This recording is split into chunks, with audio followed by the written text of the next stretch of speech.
Hello mga kamisi. Sa ngayon, nandito ako ngayon sa tabing dagat. Actually, ito ay pier at nag-aantay sa bangka na sasakyan ko mamaya.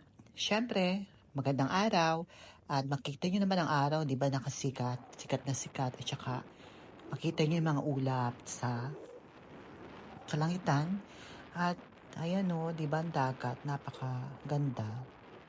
Medyo mahangin ngayon, pero okay lang.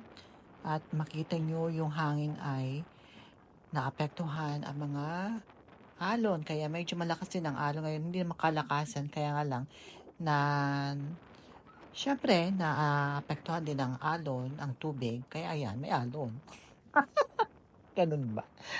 Nakakatuwa naman.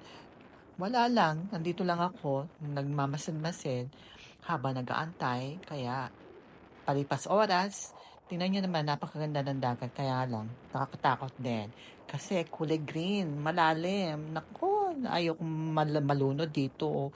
Kung tatalon ako, hindi naman ako loka-loka para tumalon dyan, no?